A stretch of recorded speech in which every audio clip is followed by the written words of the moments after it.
लोगोफोर नोंथांमोनखौ आंनि माय बड' गाइड इउट्युब चेनेलाव दिनै फिन खनसेबाव बरायनाय जाबाय। दिनैहाय जोङो सानखान्थि आयदानिफ्राय जोङो जिअमेट्रि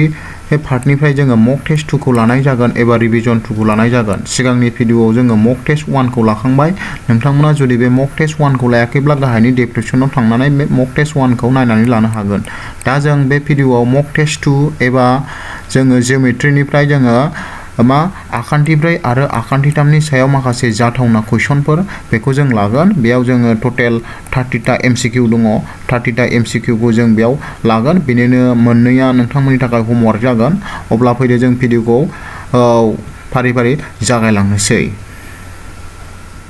1 खौ फरायनोसै। बेयाव बुंदों मोनसे आखान्थि 4 जायनि मोनफ्रोमबो आखान्थिनि जखाया समानजोब आरो खनाया खनाथि खना बेखौ बुङो। जोंना इंलिशनिबो लिरनानै होखादों बेयाव। जुदि बर'निखौ कनफिउस मोनदोंबा इंलिशनिखौ फरायबानो जाबाय नोंथांमोना। बेयाव बुंदों जोंहा दा quadrilateral whose all its sides are equal and angles are equal to 90. It is called rectangle. बेयाव दं square C आव kite D आव दं पेरालेल'ग्राम एबा लिथोप्लाइ। अब्ला जोंना बेयाव मा होननानै बुङो मोनसे आखान्थि 4 जायनि मोनफ्रोमबो आखान्थिनि जखायानो समानजोब आरो खनायाबो खनाथि खना। अब्ला बेखौ जों सावगारिखौ आखिब्ला बे मोनफ्रोमबो आखान्थिनि जखाया समान गोजा। हमनानै लाबाय बेबायदि नैबेबो 5 नैबेबो 5 नैबेबो 5 नैबेबो 5 गासिबो आखान्थिनि जखाया समान आरो खनायाबो समान गोजा। बेबो 90 बेबो 90 बेबो 90 बेबो 90 बेयाव। अब्ला बेबायदिखौ जों मा होननानै बुङो? बेबायदिखौ जोङो बर्ग होननानै बुङो, स्कुवेर होननानै बुङो। अब्ला बेनि कारेक्ट एन्सारा जोंना बबे जायो? अप्शन नाम्बार बि नैबे स्कुवेरा एबा बर्गआ बेनि कारेक्ट एन्सार जायो नोंथांमोन। नोंथांमोना बेखौ बुजिबाय जानांगौ। अब्ला फैदो जोङो नेक्स्ट 2 नाम्बार कुइसन नायनोसैलाय। 2 नाम्बाराव दङ कुइसना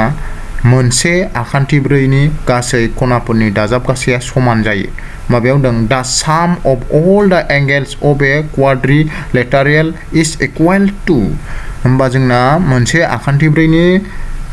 मोनब्रै खनाखौ जों दाजाबबा बेसेबां जायो नायनोसै। हमनानै लाबाय नैबे मोनसे आखान्थि 4 नङा होमबा? माबायाव मोनब्रै खना दं। बे मोनसे बे मोनसे बे मोनसे बे मोनसे। दाना बे मोनब्रै खनाखौ जोङो दाजाबबा बेसेबां जायो? जोंना टटेल 360 डिग्री जायो नोंथांमोन। बेखौ गोसोआव लाबानो जाबाय। होमबा मोनसे आखान्थि 4 नि जोंना मोनब्रै खनाखौ दाजाबबा बिनि दाजाबगासैया बेसेबां जायो? 360। अब्ला बिनि कारेक्ट एन्सारा जागोन 360 degree. 360 degree is the correct answer of this question. Now the next question is दाना 3 नम्बर कुइसनाव फैबाय जोंना मोनसे ट्रेपेजियामाव मोनदों ए ट्रेपेजियाम हेस। मोनसे ट्रेपेजियामाव जोंना मा जायो? नै जरासे उल्था आखान्थिफ्रा लिक जायो। जरानै उल्था आखान्थिफ्रा गावजों गाव लिक जायो। ओमफ्राय सिआव दङ गासैबो आखान्थिया समान जायो। डिआव दङ गासैबो खनाफ्रा समान जायो। अब्ला जोंहा मोनथिगौमोन मोनसे ट्रेपेजियामाव खालि जरासेल' उल्था आखान्थिया मा जायो? लिक जायो। हमनानै लाबाय नै आं नैबे मोनसे ट्रेपेजियाम आखिनोसै हा। हमनानै लाबाय नैबे मोनसे ट्रेपेजियाम लायनो बे ओरैहाय बे ट्रेपेजियाम जाय नैबे ए बि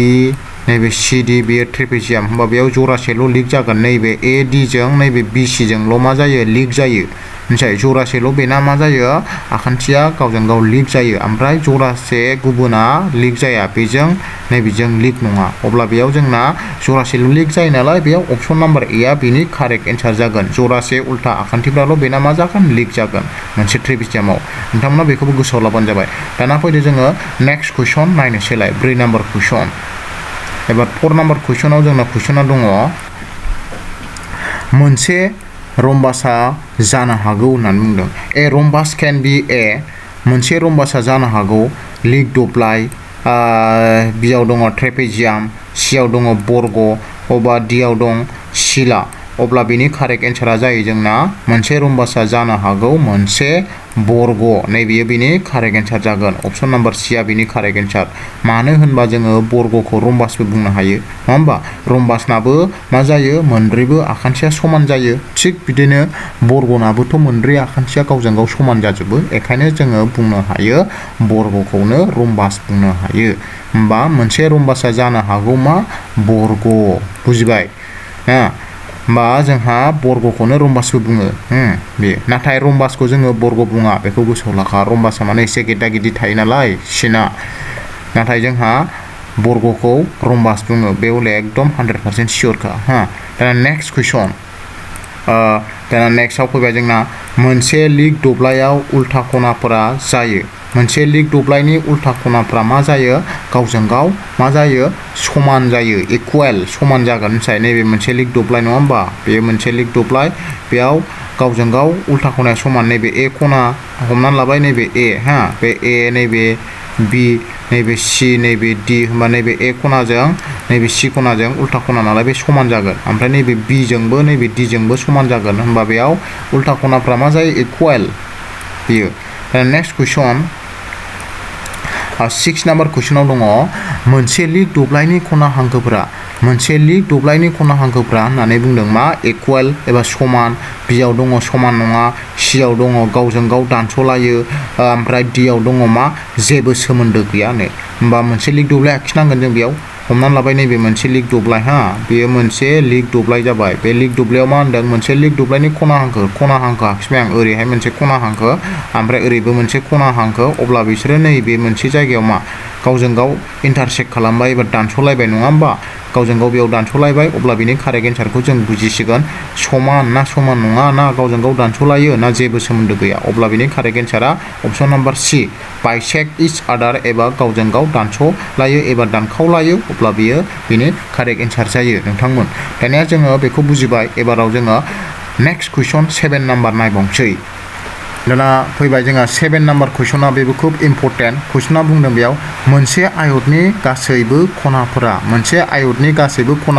मा जायोनो more than 90 एबा 90 डिग्रीनि बारा जायो बियाव दङ less than 90 90 डिग्रीनि खम जायो सियाव दं equal to 90 डिग्री 90 डिग्रीजों समान जायो डियाव दं equal to 45 डिग्री 45 डिग्रीजों समान जायो अब्ला जोंहा मोनसे आयतनि गासैबो खनाफ्रा जों बेयाव मोनसे आयत आखिनांगोन हमना लाबाय नैबे मोनसे आयत हा बे मोनसे आयत जाबाय अब्ला बे आयतआव जोंना गासैबो एबा मोनब्रैबो खनाया मा जायो खनाथि जाजोबो 90 जाजोबो 90 बेबो 90 जायो अब्ला बेनिफ्राय जों बुजिबाय मोनसे आयतनि गासैबो खनाफ्रा मा 90 डिग्रीजों समान जाजोबो गासैबो 90 जाजोबलायो होमब्ला कारेक्ट एन्सारा इकुवेल टु 90 डिग्री एबा 90 डिग्रीजों समान अपसन नाम्बार सी आ बेनि मा जागोन कारेक्ट एन्सार जागोन नोंथांमोन दानिया जोङो नेक्स्ट 9 नम्बर कुइसन नायनोसै आच्छा 9 नम्बर कुइसनाव दङ नै मोनसे आखान्थि 4नि खनाफोरनि रुजुथाया फारियै 4:5:10:11 होनाय दंखायो बेयाव अब्ला खनाफोरनि माना जागोन अपसन नाम्बार ए आव होनाय दङ अपसन बी आवबो होनाय दङ सी आवबो डी आवबो बेनिफ्राय बबे मोनसेया जायो बेखौ जोंहा बासिनांगौ अब्ला नोंथांमोना बेयाव कुइसनखौ मोजाङै बुजिनांगोन मा होननानै बुंदों मोनसे आखान्थि 4नि खनाफोरनि रुजुथाया बे होनाय दं हमना लाबाय नैबे मोनसे आखान्थि 4 बेहाय जोंना खनाया मोनब्रै दङ ना बे ए खना नैबे बी खना नैबे सी खना नैबे डी खना बेनि रुजुथायफ्रा जोंना बेसेबां दङ 4:5:10:11 अब्ला जों मोनथिगौमोन मोनब्रै खनाखौ दाजाबबा बेसेबां जायोमोनलाय जोंना 360 होमबा जोङो बे मोनब्रै खनाखौ बे मोनब्रै रुजुथायखौ दाजाबजोबबा बेसेबां जागोन 360 बेखौ जों बोरै बानायनो हायो ओरैहाय हमनानै लाबाय जोंहा मा ओरैखौ 4x प्लास जों मा खालामनांगोन 5x प्लास 10x प्लास 11x इकुवेल टु बेसेबां जायो ज' दाजाबजोबबा 360 जायो हा दाना जोंहा गिबियाव मा खालामग्रोजोबनांसिगोन जोङो नैबे 4x 5x 10x आरो 11x खौ ज' दाजाबजोबबा बेसेबां जागोन जोंना बेयाव 30x जागोन 30x इकुवेल टु ओरैहाय मा थाबाय 360 थाबाय नङा होमबा दाना जोंहा x खौ दिहुननानै लाग्रोदो x खौ दिहुननानै लाबा जों मोनगोन 360 खौ 30 आ रानदो 360 खौ जुदि 30 आ रानबा जोङो मोनगोन बेसेबां 12 मोनगोन होमबा x आ 12 होमबा नैबे 12 खौ जोङो मा खालामनांसिगोन नैबे 4 जोंबो खनसे सानजाबदो 5 जोंबो खनसे 10 जोंबो खनसे 11 जोंबो खनसे सानजाबनांगौ अब्लानो खनानि मानखौ मोनो हा होमबा जोङो फार्स्टआव जोङो 12 खौ जुदि 4 जों सानजाबोब्ला मा जागोन 4 जों सानजाबो बेसेबां 48 होमबा 48 थागोन मोनसे आरो 5 जों सानजाबोबा 12 खौ जुदि आङो 5 जों सानजाबो बेसेबां मोनो 5 जों सानजाबबा बेसेबां 60 मोनगोन 60 आरो जोंहा 10 जों सानजाबदो 12 खौ 10 जों थालाबबा जोङो मोनगोन 120 मोनगोन नेक्स्टआव जोंहा 11 दंबावोना बे 12 खौ जोङो 11 जों सानजाबबावदो 11 जों सानजाबबा बेसेबां मोनगोन 132 2 मोनगोन अब्ला बेनिफ्राय जों बुजिबाय खनानि मानफ्रा मा जायो नै फार्स्टआव 48 60 120 132 होमबा बे बेसेबाङाव दङ नै अप्शन नाम्बार बि आव 48 60 डिग्री 120 डिग्री आरो 132 डिग्रीया दङ अब्ला नोंथांमोन नै होमबा कारेक्ट एन्सारा अप्शन नाम्बार बि आ जायो होमबा नोंथांमोना बुजिबाय जानो हागौ जुदि बेबायदि रुजुथायाव होनाय कुइसन फैयोब्ला माबायदि खालामनांगौ गिबियाव जोंहा बे एक्स हमनानै एबा जायखिजाया सोलायस्लु हमनानै जोङो मा बे रुजुथायखौ ज' दाजाबजोबनानै समान समान मा बेसेबां जायो 360 डिग्री जायो बिनि उनावहाय जोंहा बेखौ सलुसन खालामलांदो अब्लानो बिनि कारेक्ट एन्सारखौ मोनो अब्ला नोंथांमोना बेखौ बुजिबाय जानो हागौ दानिया जों फैदो 9 नम्बर कुइसन नायनोसै दाना जोंना 9 नम्बर कुइसनाव फैबाय गाहायाव होनाय बबे मोनसेया लिक दब्लायनि थाखाय सैथो नङा फल्सखौ बासिनांगौ बेयाव सैथो नङिखौ बासिनांगौ मा होनदों हुइच अफ द फलोइं इज नट ट्रु फर ए मा होनदों पेरालेल'ग्राम बा लिक दब्लायनि थाखाय बबे सैथो नङा बेखौ नायनोसै होमबा नैबे मोनसे लिक दब्लाय आखिबाय आं बेयाव बे लिक दब्लायाव जोंना मा बुंदों उल्था आखान्थिफ्रा समान बिनि उल्था आखान्थिफ्राथ' नैबेजों समान जायो आरो नैबेजोंबो मा जायो समान जायो होमबा बेथ' कारेक्ट नंगौ दाना बेयाव बुंदों उल्था खनाफ्रा समान आरो उल्था खनाफ्राबो मा जायो समान जायो होमबा बेबो कारेक्ट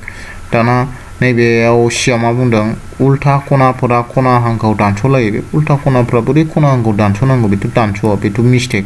दाना डियाव होमबा खना हांखोफ्रा गावजों गाव दानस'लायो खना हांखोफ्रा जुदि ओरै बोयोब्ला गावजों गाव नैबेयाव दानस'लायगोन आरोखि बेबोथ' कारेक्ट होमबा बेयाव सैथो नङिया अबे जाखो अप्शन नाम्बार सि होमबा बेयाव जोंहा गाहायाव होनाय बबे मोनसेया लिक दब्लायनि थाखाय सैथो नङा होनबा नैबे अप्शन नाम्बार सि आ बेनि एन्सार जाहैगोन आरो बे दानिया फैदो जोङो नेक्स्टआव 10 नम्बर कुइसन नायनोसै आच्छा 10 नम्बर कुइसनाव दङ जोंहा मोनसे आखान्थिब्रैनि मोनथाम खनाफ्रा फारियै 75 डिग्री 90 डिग्री आरो 75 डिग्री जायोब्ला ब्रैथि खनाया जागोन ब्रैथि खनाखौ दिहुननांगौ आरोखि बेयाव 3 angles of a quadrilateral are 75 degree 90 degree and 75 degree the fourth angle is ब्रैथि खनाखौ दिहुननांगौ जोंहा 90 डिग्री जागोन ना 95 जागोन ना 105 जागोन ना 120 जागोन जोंना कुइसना बुंदों नै बेबायदि मोनसे आखान्थिब्रै नङा होमबा आखान्थिब्रैयाव जोंना मोनबेसे खना थायो मोनब्रैयाव जोंहा मोनथाम खनाया होनाय दंखायो हमनानै लाबाय नैबे 75 होनाय दङ बेयो 75 नैबेयो मोनसेया बेयो बेसेबां दं 90 होनाय दङ आरो नैबे मोनसेयाबो बेसेबां 75 होनाय दङ अब्ला नैबे मोनसेया गैया नैबे मोनसेया कुइसन मार्क बे गैया बेखौ दिहुननांगौ होमबा जों बोरै दिहुनगोन जों मोनथिखायोमोन मोनब्रै खनाखौ ज' दाजाबजोबा बेसेबां जायो 360 होमबा जोंहा 360 निफ्राय बे मोनथामखौ माइनास खालामनांगौ 360 निफ्राय बे मोनथामखौ माइनास खालामबानो जोङो मोनगोन होमबा जों मा खालामनांगोन 360 डिग्री माइनास बे मोनथामखौ दाजाबनानै मा खालामदो माइनास खालामदो बा बेसेबां 75 प्लास बेसेबां 90 मोनना बे 90 ओमफ्राय प्लास मोनसेया बेसेबां 75 बेखौ जोंहा माइनास खालामनांगौ आरोखि मा जागोन माइनास खालामबा 360 डिग्री माइनास बे मोनथामखौ प्लास खालामजोबदो मोनथामखौ प्लास खालामबा बेसेबां मोनगोन जोङो 240 मोनगोन 240 दाना 360 माइनास 240 बेसेबां जायो 120 डिग्री होमबा जोंहा 4 एंगेला एबा ब्रैथि खनाया मा जागोन अप्शन नाम्बार डि 120 आ जागोन बेयो कारेक्ट एन्सारा अप्शन नाम्बार डि दा नेक्स्ट कुइसन जोंहा 11 दाना जोंहा 11 आव बुंदों कुइसना गाहायाव होनाय बबे मोनसेया आखान्थिब्रै नङा बेखौ बासिनांगौ हुइच अफ द फलोइं इज नट ए क्वाड्रिलेटारेल बा अप्शन ए आव दं काइट बि आव दङ स्क्वायर सि आव दं ट्रायंगेल डि आव दं रम्बास बेनिफ्राय जों बुजिबाय काइटनाबोथ' मोनब्रै बेबोथ' कारेक्टखा ओमफ्राय स्क्वायर बेबोथ' मोनब्रै बे मा थायो आखान्थि थायो बेबो कारेक्ट ओमफ्राय ट्रायंगेलाथ' मोनथामल'सो थायो ओरैल'सो थायो नै ट्रायंगेला मोनथामल'सो थायो नै होमबा बेयो इनकारेक्ट बेयो रम्बासनाथ' मोनब्रै थायो बेबो कारेक्ट होमबा बेयाव कारेक्ट जोंहा आखान्थिब्रै नङिया अबे जागोन अप्शन नाम्बार सि ट्रायंगेल बेयो जागोन बेनि एन्सारा दा नेक्स्ट 12 नम्बर कुइसन दाना बेयाव 12 आव बुंदों कुइसना नै जुदि आखान्थिथाम एबिसिआव हासाया 12 सेन्टिमिटार आरो जौथाया 5 सेन्टिमिटार होमबा बेनि दब्लायथिया जागोन होमबा दब्लायथिखौ बिदों बेयाव मिथिबाय दा होमबा जोंहा बेयाव मोनसे फर्मुलाखौ गोसोआव लाबोनांगौ जोङो सिगाङाव सावरायखादोंमोन सिगांनि भिडिअ'आव आखान्थिथामनि दब्लायथि दिहुननायनि फर्मुलाया जोंना जायोमोन मा बेयाव नोंसोर मिथिखागौ जोङो होमबा दब्लायथि दिहुननायनि फर्मुला बेयाव जोङो लेन्सआ हासाया बेसेबां होनाय दङ 12 सेन्टिमिटार होनाय दङ जौथाया बेसेबां होनाय दं 5 सेन्टिमिटार होनबा जोंना दब्लायथिनि फर्मुलाया जायोमोन हाफ इनटु बेस इनटु मा हाइट जायोमोन बेयाव नङा होमबा बेयाव होमबा जों बुंबाय हाफ इनटु बेस हासाया जोंना 12 दं नालाय 12 होबाय जोङो जौथायाव बेसेबां दं जौथायाव 5 दं नालाय 5 होबाय दाना दानबाय 2 सानजाब 6 बेसेबां 2 सानजाब 6 12 काट खालामबाय होमबा मा थाखो 1 इनटु 6 इनटु 5 इक्वल टु बेसेबां 6 इनटु 5 बेयाव इक्वल टु बेसेबां जागोन जोंना 30 सेन्टिमिटार स्कुवेर होमबा बेयाव कारेक्ट एन्सारा अपसन नाम्बार बी 30 सेन्टिमिटार स्कुवेरा बेनि कारेक्ट एन्सार जागोन दानिया फैदो जोङो नेक्स्ट 13 नाम्बार कुइसनखौ नायनोसैलाय होमबा बेयाव 13आव कुइसना बेयो खुब इम्पर्टेन्ट बेबायदिबो फैनो हागौ होमबा बेबायदि कुइसन फैबा जों माबायदि बानायगोन नोंथांमोना बेखौ मोजां गोसो होनानै नायनांगोन होमबा नायनोसै जोङो फरायग्रोनोसै कुइसनखौ मोनसे आखान्थिथामनि मोनथाम आखान्थिफोरनि जखाफ्रा फारियै 20 सेन्टिमिटार 16 सेन्टिमिटार 12 सेन्टिमिटार आखान्थिथामनि दब्लायथिया जागोन बा बेनि दब्लायथि दिहुननांगौ बेयाव जोंना आखान्थिनि जखाया मोनथाम होनाय दंखायो हा बेयाव जोङो बेबायदि मोनथाम जखा होनाय थाखायोब्ला जोङो बेखौ मा हिरननि मावसुलुजों मावफुंनो हायो नाथाय हिरननि मावसुलुजों मावफुंबा बेयो जोबोद गोलाव जागोन बेखायनो जों हिरननि मावसुलुजों मावफुङा लासिनो बेखौ जोङो सर्टकाटआव मावफुंगोन दा जोङो बेखौ सर्टकाटआव मावफुंनोब्ला बेयो मोनसे खनाथि आखान्थिथाम नंगौना नङा बेखौ चेक खालामनांगोन खनाथि आखान्थिथाम जानोब्ला जोंना मा जायोमोन बे मोनथाम होखानाय जखानि मादाव लाव आखान्थिनि बर्गआ गुबुन मोननै आखान्थिनि बर्गनि दाजाबगासैजों समान जानांगोन जाय समान जाबाथाय बेयो मोनसे मा खनाथि आखान्थिथाम ओमफ्राय बेयाव लावसिन आखान्थिया बबे लावसिन आखान्थिया 12 लावसिन आखान्थिया बे 20 अब्ला जोंना बेखौ जों ओरै होनो हायो हा ओरैहाय मा 20 स्कुवेर होनो हायो इक्वल टु बै मोननैया मा जाखो जोंना 16 हा 16 स्कुवेर होनो हायो प्लास मोनसेखौ बेसेबां होनो हायो मोनसेया जोंना 12 नालाय मोनसेखौ 12 स्कुवेर होनो हायो बिदि 12 स्कुवेर अब्ला बेनिफ्राय नुबाय जोंहा 20 खौ मोननै इनटु खालामबा बेसेबां जागोन 20 खौ मोननै इनटु खालामबा जोंना 400 इक्वल टु 16 मोननै इनटु खालामबा जोंना जायो 256 प्लास नैबे 12 को मोननै खालामबा जोंना 144 बिनिफ्राय जों मोनबाय नैबे 400 ओमफ्राय ओरैबो बे मोननैजों प्लास खालामदो मोननैजों प्लास खालामबा 400 होमबा बेनिफ्राय जों मा बुजिखो नै जोंना लाव आखान्थिनि बर्गआ गुबुन मोननै आखान्थिनि बर्गनि दाजाबगासैजों समान जै बेबायदि समान जायोबाथाय हमदो बेयो मोनसे खनाथि आखान्थिथाम होमबा बेनि सावगारिया जोंना ओरै जागोन आरो बे सावगारि ओरै जागोन नैबे 20 थागोन नैबे 20 ओमफ्राय हमनानै लाबाय नैबे 16 नैबे 12 बेबायदि जागोन होमबा बेबायदि जाबाथाय बेयो मोनसे खनाथि आखान्थिथाम जाबाय नङा होमबा खनाथि आखान्थिथाम जाबाथाय जोंहा गोरलै फर्मुलाया मा जायोमोन दब्लायथि दिहुननायनि फर्मुलाया हाफ इनटु बेस इनटु हाइट बेमोन फर्मुलाया होमबा बेहाय जों बहायनो हाबाय हाफ इनटु बेसाव जों नैबे 12 खौ लाबाय बेनिफ्राय जों 12 खौ होनांसिगोन इनटु ओमफ्राय हाइटआव जों 16 खौ होनांसिगोन 16 खौ बिदि दाना दानदो 2 सानजाब बेसेबां 2 सानजाब 6 बेसेबां 12 बे काट जाबाय मा जाखो 6 इनटु 16 थाबाय दाना बिसोर मोननैजों जों इनटु खालामदो 6 सानजाब 6 बेसेबां जायो 36 थामाथिलिक 2 सानजाब 6 9 96 मोनबाय बेयाव होमबा 96 आ बेनि कारेक्ट एन्सार जागोन 96 सेन्टिमिटार स्कुवेर जागोन बे 96 सेन्टिमिटार स्कुवेर अपसनाव नायदो नैबे अपसन नाम्बार ए 96 सेन्टिमिटार स्कुवेरा बेनि कारेक्ट एन्सार जायो अब्ला नायदो नोंथांमोना बेबायदि फैब्ला जोङो माबायदि खालामनांगौ नोंथांमोना नायनानै लाखादो मोजाङै होमबा दाना फैदो जोङो नेक्स्ट 14 नाम्बार कुइसनखौ नायनोसैलाय आচ্ছা 14 आव फैबाय बेबो इम्पर्टेन्ट कुइसन बेबायदिबो फैनो हागौ नेक्स्ट आनजादाव होमबा नायदो कुइसना मा बुंदों बेयाव मोनसे गोरोब आखान्थिथामनि आखान्थिनि जखाया 8 सेन्टिमिटार अब्ला दब्लायथिया जागोन बेयाव मानि सोमोन्दै बुंदों इक्वालेटारेल ट्रायंगेलनि सोमोन्दै एबा गोरोब आखान्थिथामनि सोमोन्दै गोरोब आखान्थिथाम बुंब्लाथाय जों मिथिखायो आखान्थि जखाफ्रा गासिबो समान जाजोबगोन 8 सेन्टिमिटार नालाय 8 सेन्टिमिटार जाजोबगोन हमनानै लाबाय बेयाव आं मोनसे आखान्थिथाम आखिबाय हा बेयो गोरोब आखान्थिथाम नालाय बे इक्वल गोजा होमबा बेबो बेसेबां जागोन 8 नैबेबो 8 जागोन नैबेबो 8 जागोन दाना जोंहा जुदि आखान्थिथामा गोरोब आखान्थिथाम जायोब्ला बेनि दब्लायथि दिहुननायनि सर्टकाट फर्मुला दङ नोंथांमोन बे सर्टकाट फर्मुलाया जाहैबाय मा जायो जोंना √3 ओरैहाय √3/4 a स्कुवेर बेयो जाबाय गोरोब आखान्थिथामनि दब्लायथि दिहुननायनि फर्मुला एया जाबाय आखान्थिनि जखा होमबा जों बेखौ बानायबा बोरै बानायगोन ओरैहाय नै √3/4 आखान्थियाव जोंना बेसेबां दङ 8 दं नालाय 8 स्क्वायर जासिगोन बेयाव 8 स्क्वायर माने 8 मोननै सानजाबदो 8 स्क्वायर माने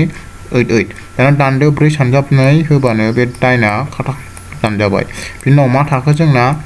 √3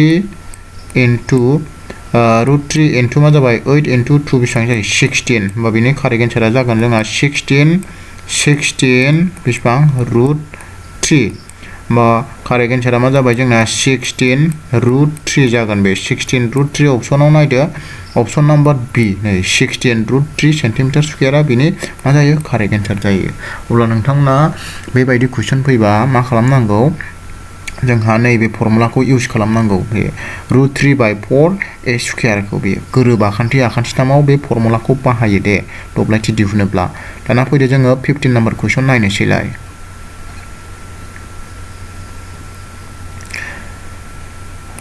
आच्छा दाना 15 आव फैबाय बेबो इम्पर्टेन्ट कुइसन मा बुंदों मोनसे गोरोबनै खनाथि आखान्थिथामनि मोनफ्रोमबो आखान्थिनि जखाया 10 सेन्टिमिटार अब्ला दब्लायथिया जागोन मा होननानै बुंदों बेयाव गोरोबनै खनाथि आखान्थिथाम ओरै आखिनांगोन गोरोबनै खनाथि आखान्थिथाम नालाय ओरै नैबेजों गोरोबो हा नैबे खनाथि बा नैबेबो 10 सेन्टिमिटार नैबेबो मा 10 सेन्टिमिटार जाबाय आरोखि बे खनाथि आखान्थिथाम होमबा बिनि दब्लायथि दिहुननांगौ होमबा गोरलै जाथारगोन होमबा फर्मुलाया जोंना मामोन खनाथि आखान्थिथामाव हाफ इनटु बेस इनटु हाइट होमबा बेनिफ्राय जोंहा फर्मुलाया जाहैबाय हाफ इनटु बेसाव जोङो नैबे 10 खौ लाबाय आरो हाइटआवबो नैबे 10आनो दाना दानदो 2 सानजाबबा बेसेबां 10 बे होमबा मा आग्लायखो जोंना 5 इनटु 10 इक्वल टु बेसेबां जागोन 50 होमबा 50 is the correct answer of this question होमबा 50 option number B is the correct answer होमबा बेयो बेनि correct answer दाना फैदो next question जोङो नायबावनोसै दाना next 16 आव बेबो इम्पर्टेन्ट कुइसन बेबायदिबो फैनो हागौ बेखौबो मोजाङै गोसो होनानै नाय बेखौबो जोङो बानायगोन मा होननानै बुंदों बेयाव जुदि मोनसे रम्बासनि खना हांखोफोरनि जखाया फारियै 6 सेन्टिमिटार आरो 8 सेन्टिमिटार अब्ला रम्बासनि आखान्थिनि जखाया जागोन बेसेबां रम्बासनि बेयाव खना हांखोफोरा होनाय दंखायो 6 सेन्टिमिटार आरो 8 सेन्टिमिटार होमबा जों सावगारिखौ आखिदो रम्बास हमनानै लाबाय नैबे रम्बास हा हमनानै लाबाय बियो मोनसे रम्बास बे रम्बास नैबे ओरैहाय खना हांखो डायगोनाल बे ओरैहाय डायगोनाल होमबा खना हांखोआ बेसेबां दङ बेना खना हांखोआ 8 खना हांखोआ बेसेबां नैबे 6 आरो 8 दाना 6 नैबेयाव मिरु जाबाय बियो होमबा खेबसेनि गोलावआ बेसेबांमोन बेना 8 नङा होमबा खेबसेनि गोलावआ 8 ओमफ्राय ओरैना बेसेबां 6 अब्ला बेखौ जोङो डिवाइड खालामनो हागौ नैबेयाव डिवाइड खालामबा जों मा मोनगोन डिवाइड खालामबा बेखौ जोङो ओरैहाय लिरनो हायो हा डिवाइड खालामबा जोङो राननो हाबाय आरो बेखौ ओरै नैबे 8 नालाय नैबे 4 ओमफ्राय नैबे 4 ओमफ्राय नैबे नैबे 6 नालाय नैबे 3 नैबे 3 बिदि दाना जोंहा नैबे आखान्थिया बेसेबां नैबे आखान्थिया बेसेबां बे आखान्थिया बेसेबां बे आखान्थिया बेसेबां नालाय जोङो मोनसे बेखौ हाख'दो मोनसे हाख'बा जों बे मोनसे मा खनाथि आखान्थिथाम जागोन बेयो ओरैहाय खनाथि आखान्थिथाम जागोन जेनेबा हमनानै लाबाय नैबे 3 नैबे 4 खनाथि आखान्थिथाम जागोन नङा होमबा बेयो खनाथि आखान्थिथाम ओमफ्राय नैबे मोनसेया होनाय गैया जासिगोन आरोखि होनाय गैयाबा जों बेखौ मा खालामनांगोन दिहुननांसिगोन बा पाइथागरासनि फर्मुलाजों दिहुनबा जोंना मा जागोन बेयो a स्क्वायर इक्वल टु मा जागोन जोंना 3 स्क्वायर प्लास मा जागोन 4 स्क्वायर बिदि होमबा जों बेखौ बानायबा मोनगोन a स्क्वायर पाइथागरासनि फर्मुलाया बेयाव जोंहा 3 मोननैबा बेसेबां जायो जोंहा 9 एन्सार 4 मोननैबा बेसेबां जायो 16 दाना 9 + 16 बेसेबां जायो 9 + 16 जोंना ओस होनानै जोङो बेयाव ओरै रुट हरनांगोन स्क्वायरनि थाखाय प्लास बेना बेसेबां जायो जोंहा 25 जायो नङा होमबा 25 नि ओमफ्राय बर्ग रोदाया बेसेबां जायो जोंना 5 होमबा 5आ बेनि मा जागोन आखान्थिनि जखा होमबा बेयाव बुंदोंना अब्ला रम्बासनि आखान्थिनि जखाया बेसेबां जागोन नैबे अपसन नाम्बार बी 5 सेन्टिमिटार बेबो 5 जागोन बेबो 5 नैबेबो 5 नैबेबो मा 5 बेबो 5 जागोन आरोखि बे होमबा कारेक्ट एन्सारा अपसन नाम्बार बी आ बिनि कारेक्ट एन्सार दा नेक्स्ट कुइसन फैदो जोङो नायनोसै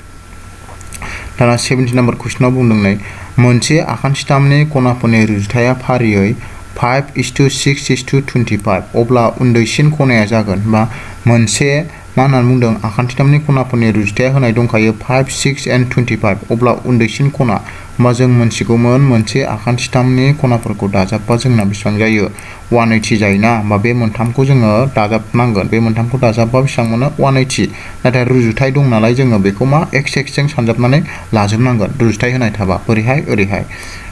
5x ओरै 5x प्लास मा 6x प्लास जों मा खालामनांगोन 25x खालामनांगोन इक्वल टु बेसेबां 180 खालामनांगोन आरो दाना बे मोनथामखौ प्लास खालामदो मोनथामखौ प्लास खालामबा जों मोनगोन 36x इक्वल टु 180 डिग्री होमबा जोङो दाना x खौ लाखिनांगोन नङा होमबा x खौ लाखिबा जोङो मा 180 degree divide by 36 equal to बेसेबां मोनगोन डिवाइड खालामबा 5 मोनगोन बा x इक्वल टु बेसेबां x इक्वल टु 5 नालाय बेयाव दा जोंना कुइसना बुंदों उन्दैसिन खनाया बेसेबां होमबा उन्दैसिन खनाया बे बबे नैबे 5 आ नङा होमबा उन्दैसिन खनाया जोंना बेसेबां जागोन ओरैहाय उन्दैसिन खनाया जोंना बेसेबांमोन 5x नालाय जों मा खालामनांसिगोन 5 into x आवथ' 5 मोनबायना नैबे x आव 5 होदो दाना 5 जों 5 सानजाबा बेसेबां जायो जोंहा 25 जायो बा 25 आ बिनि कारेक्ट एन्सार 25 होमबा अपशन नाम्बार ए इज द कारेक्ट एन्सार नेक्स्ट जोंना 18 नाम्बार कुइसन नायनोसै दाना नैबे 18 नाम्बार कुइसनाव बुंदों मोनफ्रोमबो गोरोब आखान्थिथामनि जखाया each angle of an equilateral triangle is बा गोरोब आखान्थिथामनि जोंना मोनथामबो खनानि जखाया समान जायो ओरैहाय बे गोरोब आखान्थि नालाय नैबेबो 60 बेबो 60 टटेल 180 जानांगोन ना टटेल 180 डिग्री होमबा नैबे अपशन नाम्बार ए आ बिनि कारेक्ट एन्सार 60 डिग्रीया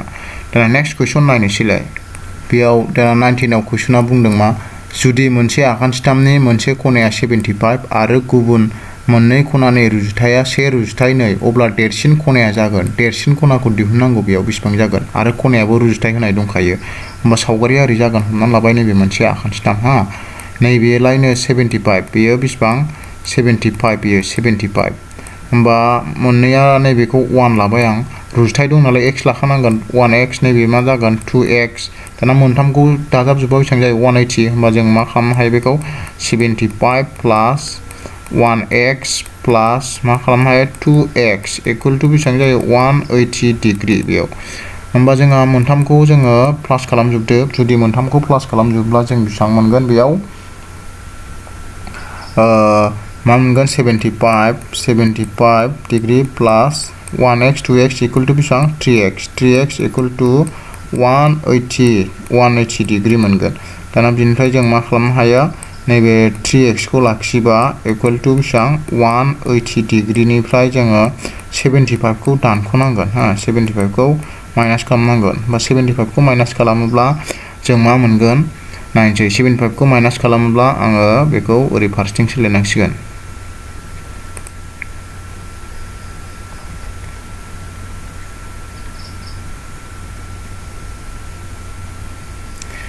ओ 75 खौ जोङो मा माइनास खालामनांगोन नङा होमबा 180 निफ्राय 75 माइनास खालामबा जों बेसेबां मोनो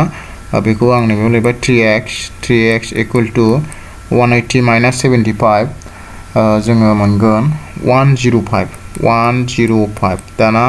105 खौ जोङो राननांसिगोन 3 जों x खौ लाखिबा 105 डिवाइड बाय 3 इक्वल टु बेसेबां मोनगोन जोङो डिवाइड खालामबा बेखौ 35 मोनगोन x आ 35 डिग्री होमबा बिनिफ्राय जों मोनगोन 35 नालाय होमबा नैबे 1 आव बेसेबां जाहैगोन होमबा therefore ओरै जाहैसिगोन बेयो 1x मोन नालाय 1x आव बेसेबां जाहैसिगोन बेयो 1 जों 35 जों सानजाबा 35 and ओमफ्राय मोनसेया 2x मोन ना 2x बा बेयो जाहैसिगोन 2x बा जागोन बेयो 2 जों 35 जों ओरै 2 into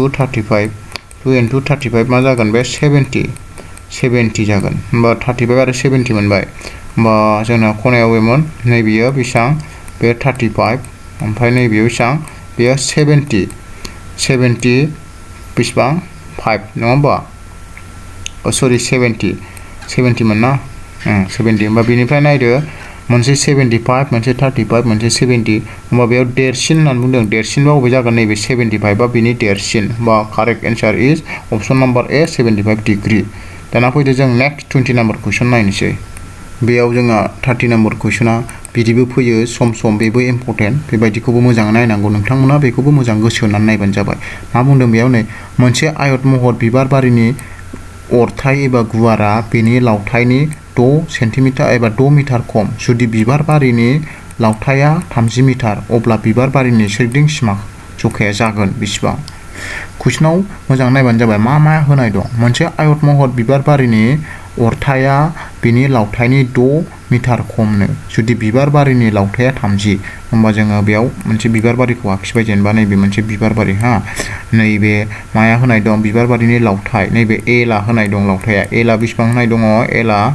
30 होनाय दं बेयो ओमफ्राय मोनसे आयत महर बिबार बारिनि गुवारा नैबेयो गुवारा बी ग्रेड गुवारा बेसेबां होनाय दङ गुवारा बेनि लावथाइनि 6 खम लावथाइयाथ' 30 नालाय 30 नि खम नालाय दानख'नांगोन 30 नि 6 खम बा 30 नि 6 खम जाबा बेसेबां जागोन बे 24 जागोन नालाय ओरैनो मोनो मोजां कुइसनखौ मोजां बुजिबानो जोङो सावगारि आखिना ओरैनो मोनो होमबा बेनिफ्राय नै लावथाइया 30 ओमफ्राय अरथाइया बेसेबां 24 मोनबाय दाना बेनि सोरगिदिं सिमा दिहुननांगौ नालाय आयतनि सोरगिदिं सिमानि फर्मुलाया आयतना मामोन गोलावजों गुवारजों दाजाबदो ओमफ्राय 2 जों सानजाबबानो जाबाय आरोखि ओरैहाय 2 सानजाब मामोनलाय गोलाव L plus B मोन नङा होमबा L plus B गोलाव दाजाब गुवार दाना जों बेखौ डाइरेक्ट खालामनो हाबाय 2 सानजाब गोलावावथ' जोंना 30 दंना 30 ओमफ्राय गुवाराव बेसेबां मोनखो दा 24 मोनबाय नङा होमबा 24 दाना बे मोननैखौ दाजाबग्रोदो 2 सानजाब बे मोननैखौ दाजाबबा जों बेसेबां मोनो 54 मोनो 54 दाना 54 जों 2 जों इनटु खालामदो 54 जों 2 जों इनटु खालामबा जों मोनगोन 108 मिटार मोनगोन 108 मिटार होमबा बेनिफ्राय जों मोनबाय बारिनि सोरगिदिं सिमानि जखाया 108 मिटार अप्शन नाम्बार सी बेनि कारेक्ट एन्सार जागोन होमबा नोंथांमोना बुजिबाय जानांगौ माबायदि सर्टकाट फर्मुलाजों जों दिहुनो दाना फैदो जों 21 कुइसन नायबावनोसै 21 आव दं कुइसना मोनसे आयतारि फोथारनि गोलावा बेनि गुवारनि 3 फान जुदि फोथारनि गुवारा 3/4 मिटार अब्ला फोथारनि सोरगिदिं सिमा बेबो दहायजों एखेयानो मोनसे आयतारि फोथार आखिग्रोबाय आं बेयाव आयतारि फोथार आखिबाय दाना बेयाव मा होननानै बुंदोंनो मोनसे आयतारि फोथारनि गोलावा बेनि गुवारनि 3 फान फोथारनि गुवारा बेसेबां होनाय दंखायो 3 हाफ बा गुवारखौ आं ब्रेड लाबाय बेयो बेसेबां होनाय दंखायो जोंहा 3 हाफ होनाय दंखायो 3 हाफखौ बानायबा जों बेसेबां मोनो बेखौ बानायबा 2 जों 3 जों सानजाबग्रोनांगौ 2 जों 3 जों सानजाबा 6 जों गोजौनि 1 जों दाजाबा 7 गोजौआव 7 जागोन गाहायाव 2 जागोन बेयो गुवारा ओमफ्राय दाना गोलावखौ मा होननानै बुंदों नैबे L हा L नैबे बेयो L आ बेसेबां जोंना L आ बेसेबां जागोन इकुवेल टु L आ गोलावा बेनि गुवारनि 3 फान होनबाथाय सानजाबनांगौ हा गोसोआव लाबानो जाबाय फानबाथाय सानजाबनांगौ सोरनि गुवारा जोंना 7/2 दङ बे 3 फान नालाय 3 इनटु खालामदो बिदि 3 इनटु खालामबा बेसेबां मोनगोन 7 सानजाब 3 1 गाहायाव बेसेबां 2 बिदि दाना जोंहा दब्लायथि नङा सोरगिदिं सिमा दिहुननांगौ सोरगिदिं सिमा दिहुनबा जोंहा मा खालामोमोनलाय 2 सानजाब गोलाव दाजाब गुवार होमबा जोङो बेखौ बानायनो हागोन ओरैहाय 2 सानजाब L plus B नङा होमबा L दाजाब B गोलाव दाजाब गुवार दाना जों बेखौ बानायबा 2 सानजाब गोलावाव बेसेबां दं जोंना गोलावावबा 21/2 मोनबाय 21/2 ओमफ्राय प्लास ओमफ्राय मोनसे गुवाराव बेसेबां 7/2 ओरै 7/2 बेखौ जों बानायबानो मोनसिगोन आरोखि बेयो आच्छा बेखौ बानायबा जोङो 2 इनटु नैखौ बानायदो 2 आरो 2 दुसासा लालायदो बेयाव 2 गोजौनिखौ प्लास खालामदो 21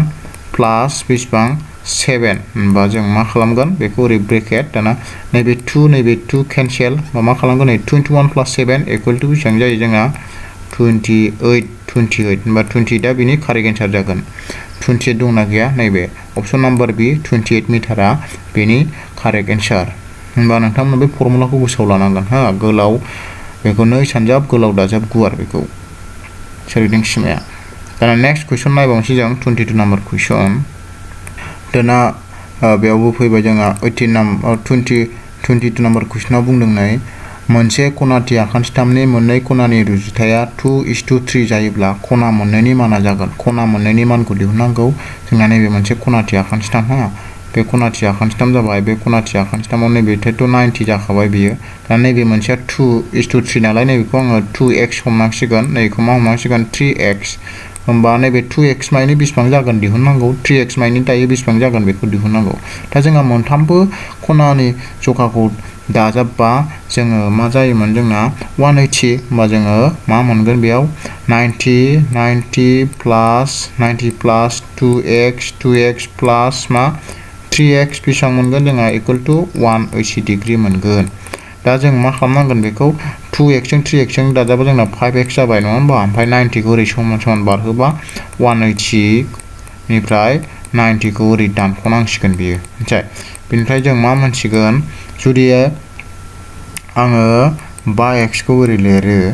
ओमफ्राय समान 180 निफ्राय 90 दानख'बाथ' 90 थाबाय दाना मा खालामनांगोन नैबे x खौ लाखिनांगोन ना x खौ लाखिबा आङो 90 खौ मा 5 जों रानगोन 90 खौ 5 जों रानबा बेसेबां मोनगोन 5 जों रानबा आङो मोनगोन बेसेबां 18 मोनगोन थारमाने होमबा x आ 18 मोनबाय एबार होमबा 2x आ बेसेबां जागोन होमबा 2x आ जासिगोन बेयाव 2 जों जुदि आङो 18 जों सानजाबो होमबा बेसेबां मोनगोन 2 जों 18 जों सानजाबोब्ला आङो 36 मोनगोन 36 डिग्री ओमफ्राय नैबे 3x आ बेसेबां मोनगोन 3 जों आङो मा 18 जों इनटु खालामबा बेसेबां मोनगोन बियो 54 मोनगोन बेयाव 54 होमबा कारेक्ट एन्सारा मा 36 डिग्री एन्ड 54 डिग्री नैबे 36 आरो 54 अपसन नाम्बार D बेयो बिनि कारेक्ट एन्सार जागोन बेयो दाना फैदो नेक्स्ट कुइसन नायबावनोसै दाना नेक्स्ट कुइसन बाय 23 नाम्बार कुइसन मोनसे गोरोब आखान्थिनै आखान्थिथामनि समान नङै खनानि माना 50 डिग्री आखान्थिथामनि गुबुन मोननै खनानि माना बेसेबां जागोन होमबा जों मोनथिगौमोन मोनसे आखान्थिथामनि फोरनि दाजाबगासेयाव 180 जायोना होमबा जोङो 50 जों नैबे सर्टकाट फर्मुला आं खिथानोसै बे 50 डिग्रीजों आं नैबे अपसननि बबे मोननैखौ दाजाबबा 180 जायो बेखौ नागिरबानो जाबाय होमबा बिनि कारेक्ट एन्सारा नैबे 65 डिग्री 65 डिग्रीयानो जागोन जुदि आङो नै ओरै खालामोब्ला नै 65 डिग्री प्लास 65 ओमफ्राय प्लास बेसेबां 50 दाजाबबा मा जागोन बियो इक्वल टु बेसेबां बा बे 10 जाखाबाय ओमफ्राय 12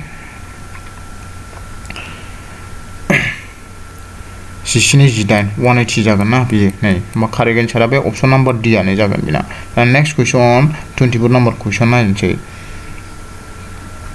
24 नाम्बार कुइसनाव जोंहा फैदो एबाराव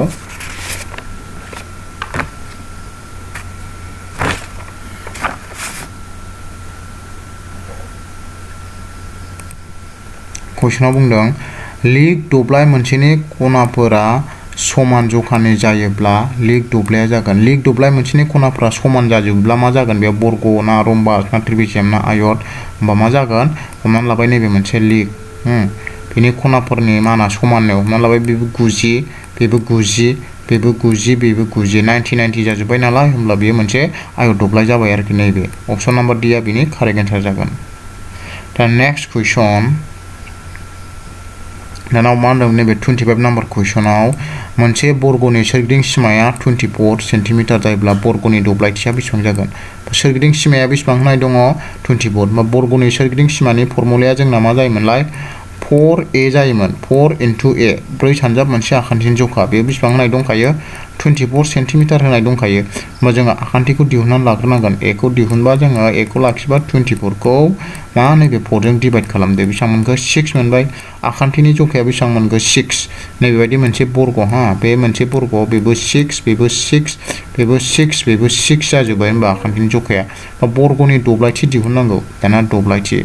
दब्लायथि दिहुनबा जोंना बर्गनि दब्लायथि एबा एरिया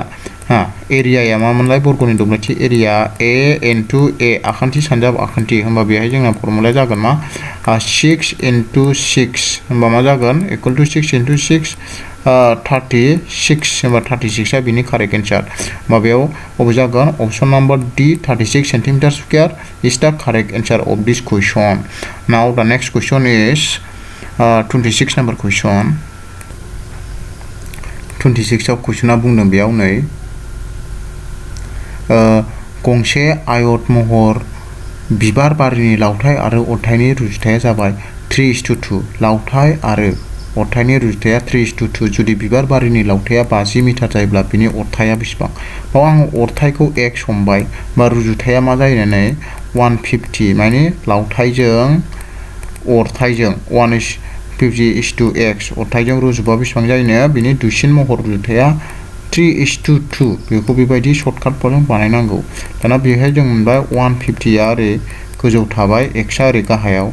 इकुवेल टु मा जागोन नैबेनाबो 3 आ गोजौ थागोन 2 आ गाहायाव। दा बेनि उनाव जों बेखौ मा खालामनांगौ क्रस माल्टिप्लिकेसन नैबे 3 जों नैबे x जों सानजाबा मा जागोन बे 3x नङा होमबा इकुवेल टु नैबे 150 जों 2 जों इनटु खालामबा बेसेबां जागोन 300 जागोन बे। दाना जुदि आङो नैबे x खौ लाखियो x खौ लाखियोब्ला नैबे 300 खौ आं नैबे 3 जों डिवाइड खालामदो होमबा मा जागोन 100 जागोन नङा होमबा बेनिफ्राय जों मा मोनथिखो अरथाया बेसेबां जागोन 100 होमबा बेनि कारेक्ट एन्सारा जोंना बबे जायो अपसन नाम्बार सी बेयो 100 आ जागोन। होमबा बेफोर कुइसना जोंना 2012 टेटआव एबा थांखांनाय बोसोराव बेयो फैखांखाबाय अब्ला बेबायदि बानायबानो बेनि एन्सारखौ मोनोमोन आरो जों। दाना नेक्स्ट 27 नाम्बार कुइसन नाइन दाना जोंना नेक्स्ट कुइसन बेबो जोंना थांखांनाय आनजादाव फैखांनाय टेट आनजादाव बे 2012 मायथाइयाव फैखांखानाय कुइसन बियो। कुइसना मा बुंदों नै गोरोब आखान्थिनै खनाथि आखान्थिथामनि मोनफ्रोमबो गोरोब खनानि माना बेसेबांनो गोरोब आखान्थिनै खनाथि होमबा ओरै मोनसे जों आखिनांगोन खनाथि बे नैबेयाव मा खनाथि 90 नैबेजों नैजों गोरोबलायनो होमबा बे 90 जाबा बे बेसेबां जागोन बेबो 45 जागोन नैबेबो 45 जागोन टटेल 180 जानांगौ नालाय बे 45 90 बे 90 180 होमबा बे 45 बेबो 45 जागोन बे मा 45 नैबेबो बेसेबां 45 जानांगोन बे होमबा बेनि कारेक्ट एन्सारा अपसन नाम्बार सी 45 डिग्रिया जागोन आरो बे। दा नेक्स्ट कुइसन नायनोसैलाय फैदो दाना 28 नाम्बार कुइसनाव होदों नै 28 आव मोनसे आयत महर थुख्रानि दब्लायथिया आयतनि दब्लायथि होनाय दंखायो दब्लायथिया 600 वर्ग सेन्टिमिटार जुदि थुख्रानि लावथाया 24 सेन्टिमिटार जायो अब्ला आयत महर थुख्रानि सोरगिदिं सिमाखौ दिहुननांगौ। हमनानै लाबाय मोनसे नैबे आयतनि मोनसे दब्लाय थुख्रा बियो बेनि दब्लायथिया बेसेबां होनाय दंखायो जोंना 600 होनाय दंखायो 600 आरो लावथायाबो नैबे लावथाया बेसेबां होनाय दंखायो 24 ओरैबो 24 जागोन। होमबा नैबे अरथायखौ नोंसोर सिगां दिहुननानै लाग्रोदो अरथायखौ दिहुनखांनायनि उनावहाय सोरगिदिं सिमानि फर्मुला बाहायनानै सोरगिदिं सिमाखौ दिहुनदो अब्ला बेयो जाहैबाय नोंसिनि हमवार्क जाबाय बे। ओमफ्राय लोगोफोर बे नोंसिनि हमवार्क नोंसोरो बेखौ न'आव चेक एबा न'आव सेस्था खालामदो ओमफ्राय हायोब्ला आंनो कमेन्ट बक्सआव हरबानो जाबाय आरोखि बेनि एन्सारा बबे मोनसे अपसना जायो। गिबियाव नोंसोर मा फर्मुला बाहायनांगोन बे दब्लायथिनि फर्मुला बाहायनानै नोंसोरो मा अरथायखौ दिहुनग्रोदो अरथायखौ दिहुनखांनायनि उनावहाय अरथायखौ मोनखांबाथाय आरो सोरगिदिं सिमानि फर्मुला बाहायबावदो ओमफ्राय सोरगिदिं सिमानि फर्मुलाया बहायबानो बिनि एन्सारखौ मोनगोन अब्ला बे नोंसिनि मा जाबाय हमवार्क जाबाय बेखौ नोंसोर न'आव चेक खालामदो। दाना फैदो जोङो नेक्स्ट कुइसन नायबावनोसै। दाना 29 नाम्बार कुइसनाव बुंदों नै बेबायदि फैबाथ' जोबोर इजि जाखायो मा होनदों कुइसना नायदो मोननै अनजिमानि दाजाबगासेया 32 बेनिनो देरसिन अनजिमाया 20 जायोब्ला दुइसिन अनजिमाया मा मोननै अनजिमाखौ दाजाबा बेसेबां मोनोनो 32 मोनो ओमफ्राय 32नि मादाव मोनसेया 20 जाखाबायनो होमबा गुबुन मोनसे दुइसिना मा जागोन होमबा बिदि गोरलैथारना 32निफ्राय नोङो 20खौ दानख'बानोथ' गुबुन मोनसेखौ मोनबायना गुबुन मोनसेया बेसेबां जागोन 12 जागोन नङा होमबा बे उनावहाय नों दाजाबनानै नायफिनदोलाय 12 जों 20 जों दाजाबनानै नायबा 32 मोनगोन होमबा बेनि कारेक्ट एन्सारा नैबे 12आनो जागोन अपसन नाम्बार बि आनो बेनि कारेक्ट एन्सार लोगोफोर। दाना फैदो जोङो नेक्स्ट जोबथा कुइसन मोनसे नायबावनोसै।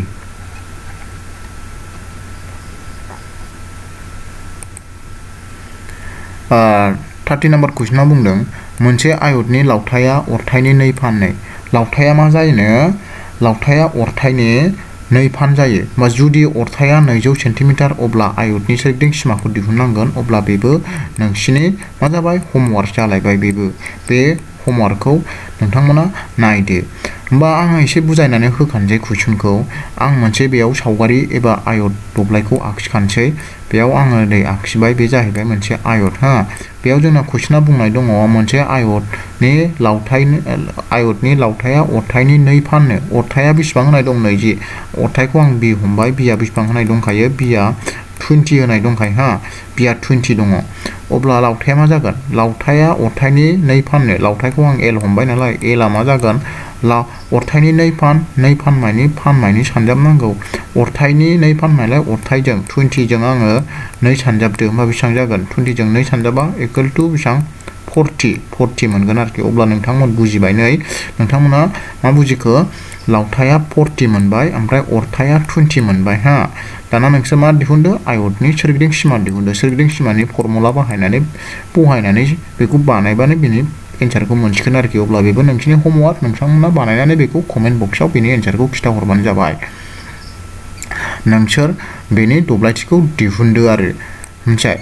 सोरगिदिं सिमा दिहुनबायना सोरगिदिं सिमा दिहुनखांनायनि उनावहाय नोंसोरो आंनो मा दिहुननानै हरबाव बेनि दब्लायथि लिरदो कमेन्टआव नोंसोर मा लिरगोनांगोन दब्लायथि लिरदो दब्लायथि समान समान बेसेबां मोनखो एन्सारा बेखौ होदो ओमफ्राय फार्स्टनाथ' सोरगिदिं सिमा नालाय सोरगिदिं सिमा होदो बेसेबां मोनखो बेखौबो लिरना हरदो होमबा बे मोनसे कुइसनखौनो नोंसोर मा खालामनांसिगोन बे मोनसे कुइसनखौनो सोरगिदिं सिमा ओमफ्राय दब्लायथिबो दिहुनदो बेखौ नाजादो आरोखि बेखौ जुदि नोंथांमोना नाजानानै हाबानो आं सानगोन जानो गोनां आनजादाव नोंथांमोना जिअ'मेट्रि टपिकनिफ्राय एबा जिअ'मेट्रि आयदानिफ्राय नाम्बारखौ लाखिनो हागोन होननानै आङो सानो बा दिनैनि भिडिअ'आ बेखिनियावनो जोब्बाय गोजोन्थों गुड नाइट